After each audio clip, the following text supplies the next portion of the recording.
Baik, kita mulai perkuliahan pagi ini. Assalamualaikum warahmatullahi wabarakatuh. Ya, minggu ini sampai minggu ke-7 saya yang akan mengajar.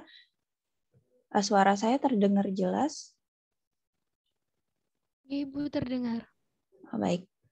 Ya, jadi perkenalan dulu ya. Mungkin belum ada yang kenal dengan saya. Saya Intan Sulstaniningrum Sakinah, dosen baru di JTI. Baru bergabung semester kemarin, semester genap.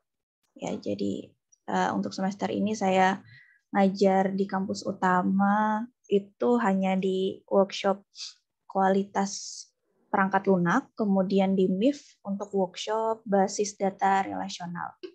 Kemudian sisanya saya ngajar di PSDKU Nganjuk. Ya, gitu.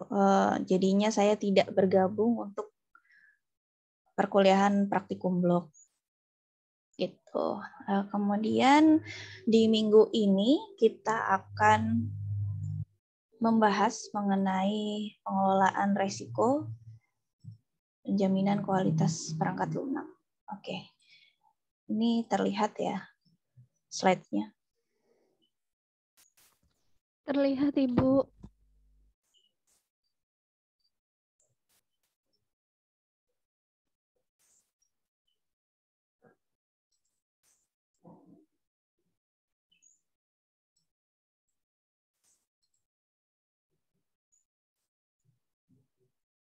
Oke, kita membahas tentang mengelola risiko penjaminan kualitas.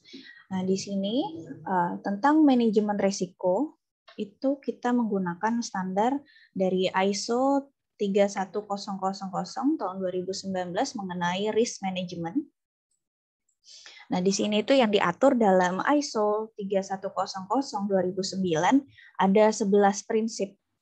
Jadi guideline-nya ini untuk menentukan resiko dan memastikan efektivitasnya. Nah, ke-11 prinsip itu apa saja? Yang pertama adalah memberikan nilai tambah dan melindungi nilai organisasi. Kemudian bagian terpadu dari seluruh proses organisasi. Kemudian bagian dari pengambilan keputusan. Kemudian ada yang keempat adalah secara khusus menangani ketidakpastian. Yang kelima secara khusus menangani ketidakpastian. Ini berulang ya. Yang keenam berdasarkan informasi terbaik yang tersedia, disesuaikan dengan kebutuhan organisasi. Kemudian yang kedelapan mempertimbangkan faktor budaya dan manusia. Yang kesembilan adalah transparan dan inklusif. Yang kesepuluh dinamis, berulang, dan responsif terhadap perubahan. Yang ke-11 adalah memfasilitasi perbaikan sinambung dan peningkatan organisasi. Ya, jadi manajemen risiko ini 11 prinsipnya, yaitu lebih ke gimana kita nanti menangani adanya resiko-resiko yang timbul saat pengembangan software ataupun nanti saat implementasinya. Jadi maintenance-nya juga. Nanti saya contohkan di akhir slide ada contoh tentang resiko yang akan muncul, kemudian penanganannya seperti apa. Nah, kemudian di sini yang kita perlu garis bawahi bahwa manajemen risiko ini harus bersifat dinamis, kemudian berulang dan responsif. Nah, ini nanti akan berkaitan dengan penyusunan rekomendasi yang preventif maupun korektif yang akan dipelajari di pertemuan minggu ke-14 kalau tidak salah. Jadi nanti Anda ditugaskan untuk membuat rekomendasi jaminan kualitas perangkat lunak yang bersifat korektif maupun preventif. Nah, di sini yang gunanya adalah manajemen risiko yang bersifat dinamis, berulang, dan responsif. Karena itu tadi, kita harus bisa menanggulangi risiko-risiko yang akan timbul saat pengembangan software, terus kemudian saat maintenance-nya juga. Nah, risiko-risiko yang sudah kita definisikan itu bisa menjadi hal yang preventif. Kemudian yang korektif itu nanti bisa saat implementasinya atau yang saat sudah dilakukan sebelumnya, kemudian dikoreksi dan mengambil tindakan apa yang perlu diambil pada saat implementasi atau pengembangan software sebelumnya yang metode itu efektif. Nah, ini bisa digunakan untuk yang setelahnya, pengembangan setelahnya. Nah, ini adalah kerangka kerja manajemen risiko. Di sini yang pertama adalah mandat dan komitmen, kemudian designing framework, kemudian yang keempat adalah implementing risk management, kemudian monitoring and reviewing the framework, kemudian continual improvement of the framework. Ini risk management prosesnya. Jadi dia berulang. Kemudian dari yang pertama kita mendefinisikan framework-nya itu apa, kemudian diimplementasi manajemen resikonya seperti apa dari framework yang kita sudah definisikan untuk pengembangan software, kemudian dimonitoring, kemudian kita review juga framework-nya apakah ada kesesuaian atau tidak kesesuaian. Terus ada continual improvement. Nah, di sini nanti ada improvement-nya, pengembangan lebih lanjut ketika kita mengalami kendala atau kesalahan dalam pengembangannya yang kita sudah definisikan di risk management-nya ini. Nah, kerangka kerja tadi itu juga diatur pada ISO 3100. Ini deskripsi lengkapnya sudah saya cantumkan di BKPM, bisa dilihat di LMS, sudah saya upload barusan tentang risk management. Nah, resiko pemberian mandat ini dan komitmen merupakan hal yang sangat penting karena menentukan akuntabilitas, kewenangan, dan kapabilitas dari pelaku manajemen risiko. Nah, ini ada hal-hal penting yang harus dilakukan pada saat pemberian mandat dan komitmen. Yang pertama adalah membuat dan menyetujui kebijakan manajemen risiko. Kemudian menyesuaikan indikator kinerja manajemen risiko dengan indikator kinerja perusahaan. Yang ketiga, menyesuaikan kultur organisasi dengan nilai-nilai manajemen risiko. Kemudian yang keempat adalah menyesuaikan sasaran manajemen risiko dengan sasaran strategis perusahaan. Yang kelima, memberikan kejelasan peran dan tanggung jawab. Kemudian yang keenam, menyesuaikan kerangka kerja manajemen risiko dengan kebutuhan organisasi. Nah, ini adalah kerangka implementasinya. Yang pertama adalah plan, yaitu merencanakan kerangka manajemen risiko yang akan dilaksanakan atau diimplementasikan. Kemudian do adalah penerapan atau implementasi. Kemudian check itu monitoring dan review. Tadi sesuai dengan alurnya risk manajemennya. Kemudian act itu perbaikan atau improvement kerangka kerja manajemen risiko secara berkelanjutan, continuing. Nah, di sini juga ada komponen proses. Komponen prosesnya yang pertama adalah penetapan konsep, kemudian ada asesmen risiko. Nah, asesmen risiko ini terbagi menjadi identifikasi risiko, kemudian analisisnya, kemudian evaluasi. Nah, di sini itu berdampingan dengan dua tahap juga. Yang pertama adalah pemantauan dan review, dan komunikasi dan konsultasi. Jadi setiap tahapannya kita harus mengkomunikasikan dan mengkonsultasikan. Kemudian ada treatment resikonya. Nih, proses manajemen resiko yang pertama ada penetapan konteks, yaitu ya secara garis besar ini ada 3 prosesnya, yaitu penetapan konteks atau establishing context, kemudian penilaian risiko atau risk assessment. Nah, di bawahnya itu ada risk identification, yaitu mengidentifikasi risiko apa saja yang dapat mempengaruhi pencapaian sasaran organisasi. Ya, jadi diidentifikasi kira-kira saat proses pengembangan maupun proses implementasi dalam pengembangan software, itu apa saja risiko yang akan muncul. Kemudian risk analysis atau analisis risiko, yaitu kita menganalisis kemungkinan-kemungkinan dan dampak dari risiko yang timbul itu seperti apa. Kemudian risk evaluation, yaitu membandingkan hasil analisis risiko dengan kriteria risiko untuk menentukan bagaimana penanganannya. Ya, jadi treatmentnya seperti apa, kita evaluasi yang akan diterapkan. Kemudian ada penanganan risiko atau risk treatment. Ya, ini act-nya nanti. Nah, risk identification itu merupakan identifikasi dari sumber resiko, area yang akan terdampak dari resiko tersebut, kemudian kejadian-kejadian apa yang akan timbul, kemudian penyebab dan kemungkinan dampak yang ditimbulkan seperti apa. Kemudian tujuannya melakukan risk identification itu adalah memberikan daftar resiko yang lengkap berdasarkan resiko yang dapat membuat, meningkatkan, mencegah, menurunkan, mempercepat, atau menghambat dari pencapaian tujuan.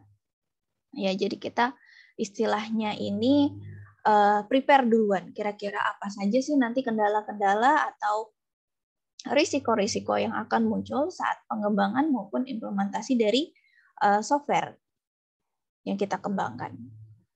Gitu. Nah, kemudian yang kedua adalah tahapan risk analysis.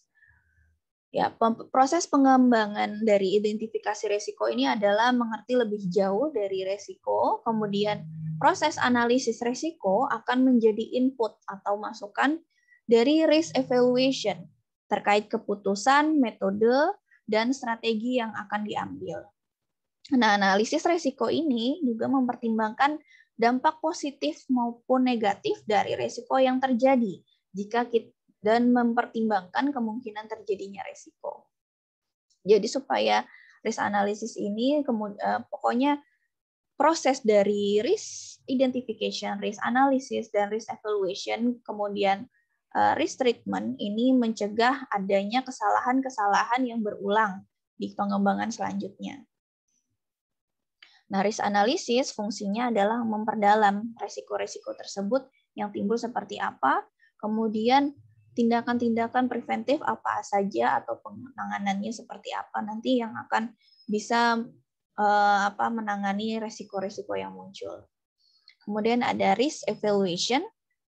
Pada tahapan ini, tim dari manajemen risiko akan melakukan evaluasi terhadap risiko yang telah dianalisis, sehingga dapat membantu di dalam membuat keputusan.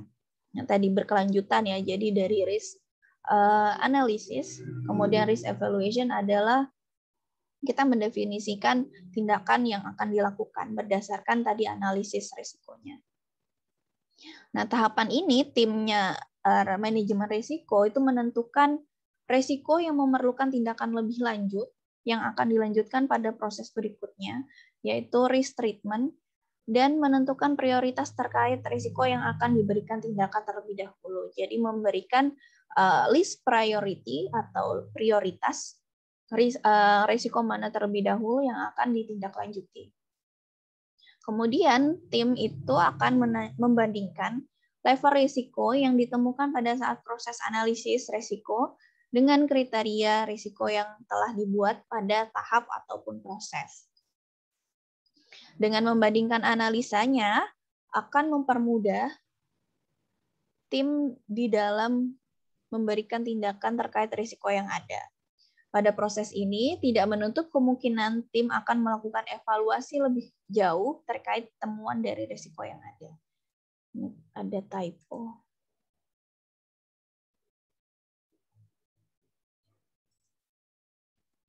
Oke, kemudian ada risk treatment yang terakhir, yaitu tindakan lebih lanjut dari risk evaluation. Nah, ini risk treatment itu merupakan aktivitas yang dilakukan untuk memberikan penanganan.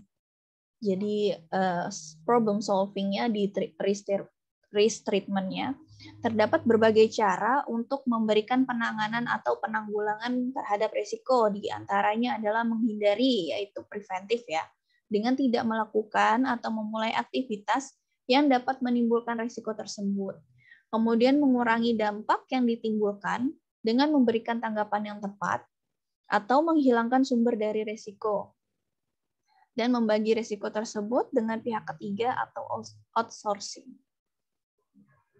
Nah, ini yang tadi saya sebutkan contohnya. Contoh tabel risiko proyek pengembangan software dan strategi pengurangan risikonya.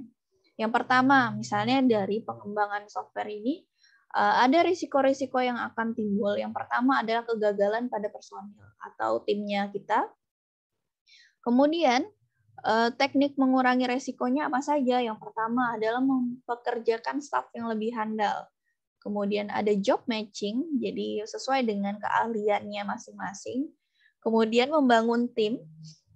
Yang berikutnya adalah mengadakan pelatihan dan peningkatan karir. Kemudian membuat jadwal lebih awal bagi personil utama. Kemudian resiko-resiko yang akan muncul lagi apa? Estimasi biaya dan waktu yang tidak realistis. Misalnya dari waktu yang sudah ditentukan di proposal ternyata mundur. Kemudian biaya yang sudah didefinisikan di proposal ternyata membengkak di tengah-tengah perjalanan. Nah, teknik mengurangi resikonya seperti apa? Yang pertama adalah membuat beberapa estimasi. Jadi ketika di proposal itu kita ada namanya biaya tidak terduga atau maksimum range dari biaya tersebut dari suatu aktivitas pengembangannya. Kemudian desain biaya juga harus didefinisikan, itu pentingnya makanya membuat proposal dan ada namanya review proposal. Desain untuk biaya, kemudian meningkatkan pengembangan, merekam dan menganalisa proyek sebelumnya. Jadi proyek-proyek sebelumnya ini kan pasti udah mengetahui resiko-resiko yang timbul seperti apa, kemudian pengenangannya seperti apa. Nah, itu bisa diterapkan pada proyek yang akan dilakukan. Kemudian adanya standarisasi metode. Nah, resiko berikutnya yang akan muncul adalah mengembangkan fungsi software yang salah. Jadi di dalam software ada beberapa fungsi, misalnya yang sudah didefinisikan, tapi ternyata tidak sesuai atau salah. Harusnya tidak ada menjadi ada, ataupun sebaliknya. Nah, evaluasi yang perlu dilakukan untuk menangani resiko ini adalah evaluasi protek ditingkatkan, kemudian buat metode spesifikasi yang formal, kemudian adanya survei pengguna. Jadi pentingnya dalam pengembangan software ini melibatkan pengguna sebagai atau user. Nanti karena yang kita harus menyesuaikan dari kebutuhan usernya, user requirements-nya seperti apa. Nah, jadinya bisa mengurangi resiko ini. Tidak ada lagi namanya fungsi software yang salah atau fitur-fitur yang tidak didefinisikan atau yang tidak diinginkan oleh user. Kemudian membuat prototype. Nah, prototype ini juga berfungsi sebagai bahan evaluasi ketika kita mengembangkan software. Prototipenya seperti ini loh, kira-kira sudah sesuai atau belum, daripada nanti kita belum membuat prototipe langsung membuat sampai jadi, ternyata banyak kesalahan di dalamnya. Nah, kemudian yang terakhir adalah membuat user manual lebih awal. Jadi cara penggunaannya, kemudian spesifikasi dari software yang akan dikembangkan itu seperti apa, itu lebih baik didefinisikan lebih awal. Nah, ini resiko-resiko yang akan muncul lainnya ada 3 lagi, yaitu mengembangkan antarmuka pengguna yang salah. Nah, ini jadi tidak sesuai user interface-nya dengan yang diinginkan oleh user misalnya gitu. Nah, ini pentingnya adalah membuat prototipe, kemudian analisis tugas dan keterlibatan pengguna. Lagi-lagi user juga harus dilibatkan dalam pengembangan software. Jadi makanya ada yang namanya tadi consultation. Nah, di konsultasi pengembangannya. Kemudian terlambat untuk mengubah kebutuhan. Jadi sudah jalan nih pengembangannya, tapi ternyata kita lupa untuk melist apa aja kebutuhan dari user. So, requirements-nya itu tidak kita definisikan dari awal. Nah, yang kita lakukan adalah mengubah prosedur kendali. Kemudian membatasi perubahan yang terlalu banyak, kemudian meningkatkan prototype. Jadi perubahan yang terlalu banyak ini juga bisa berpengaruh ke estimasi biayanya tadi yang tiba-tiba bisa membengkak. Nah, kemudian yang berikutnya adalah kegagalan pada komponen yang disuplai pihak eksternal. Ya, kita misalnya menggunakan pihak ketiga, yaitu kita bisa mengurangi resikonya dengan melakukan benchmarking, kemudian inspeksi, kemudian spesifikasi formal, kemudian adanya kontrak perjanjian, kemudian prosedur dan sertifikasi jaminan kualitas. Nah, selanjutnya ini ada kegagalan menjalankan tugas eksternal. Tekniknya untuk mengurangi risiko tersebut antara lain prosedur jaminan kualitas yang lebih jelas, kemudian desain atau prototipe yang kompetitif, kemudian membangun tim yang solid, kemudian ada kontrak insentif. Ada juga ini kegagalan kinerja secara real time, ini lebih ke softwarenya. Nah, tekniknya untuk mengurangi risiko ini ada simulasi, benchmarking, prototype, tuning, kemudian analisis teknis. Ini lebih ke softwarenya nanti setelah jadi. Kemudian pengembangannya terlalu sulit secara teknis. Nah, ini juga kita bisa mengurangi risikonya dengan analisis teknis, kemudian analisis biaya mandat prototype, kemudian melatih dan mengembangkan staff. Nah, jadi pengembangannya kalau terlalu sulit kita bisa melatih pengembangan staffnya itu. Nah, lengkapnya bisa dilihat di papernya dari penulisnya Ghazali tahun 2004 yang judulnya Rekayasa Risiko Pengembangan Perangkat Lunak.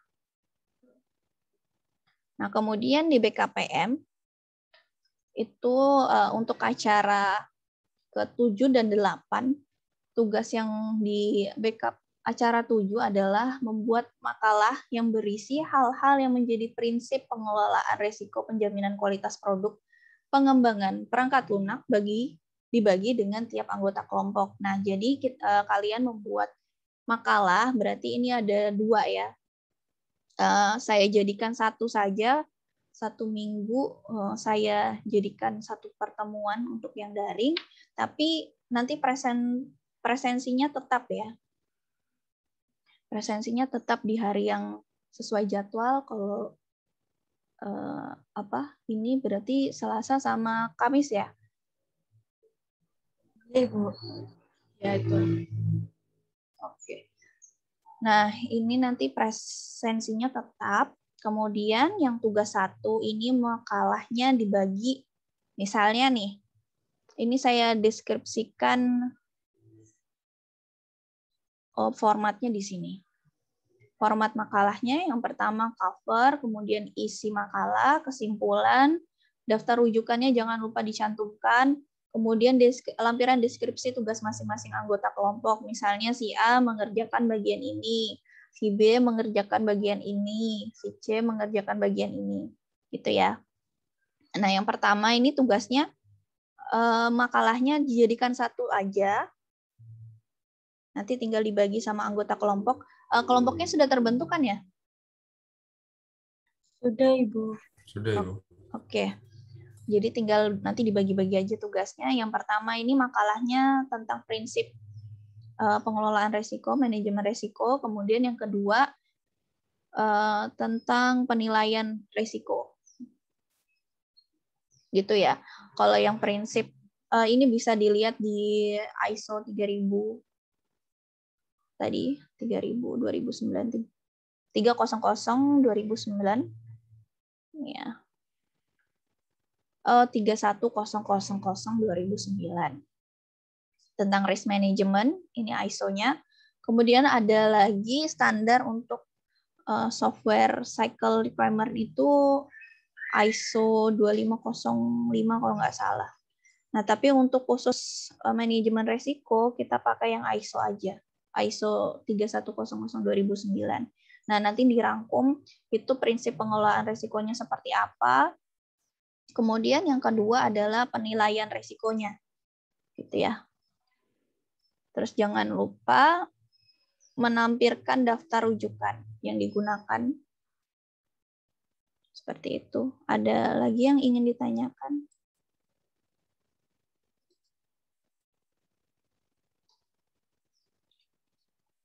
Ya, kalau misalnya saya tadi menjelaskan yang terlalu cepat, silakan diinterupsi aja ya. Gimana? Ada lagi yang ingin ditanyakan? Jadi nanti hari Kamis kita tidak kuliah daring, langsung mengumpulkan tugasnya aja. Di e-learning saya batasi sampai minggu depan ya. Bertanya. Iya, silakan, Mbak. Untuk PPT-nya itu apa di-share di Iya, nanti saya share setelah ini ya. Baik, terima kasih, Bu. Ya, sama-sama. Ada lagi? Kalau sebelumnya dengan Pak Nugroho, deadline-nya biasanya kapan? 1 minggu setelah praktikum atau di minggu yang sama? Enggak, 1 minggu biasanya. Oh ya, 1 minggu ya. Jadi saya buat deadline-nya tanggal 5 Oktober berarti, hari Selasa. Oke, bisa ya? Insya Allah. Siap. Ada lagi yang ingin ditanyakan? Nanti rekamannya juga saya upload di e-learning. Jika ada pertanyaan, ya saya nanti upload di e-learning. Rekaman apa itu? Rekaman perkuliahan.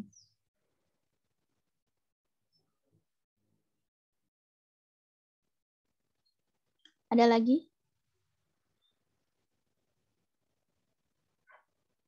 Tidak ada ya. Saya akhiri perkuliahannya. Silakan didiskusikan dengan teman kelompoknya. Satu kelompok kemarin 5 ya?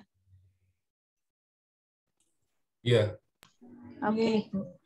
Silakan dibagi tugasnya masing-masing. Jangan lupa untuk dilampirkan masing-masing tugas anggota kelompoknya. Nanti saya habis ini langsung saya upload PPT-nya di e-learning ya. Oke, terima kasih atas perhatian dan partisipasinya. Semoga sehat selalu. Assalamualaikum warahmatullahi wabarakatuh. Waalaikumsalam warahmatullahi wabarakatuh.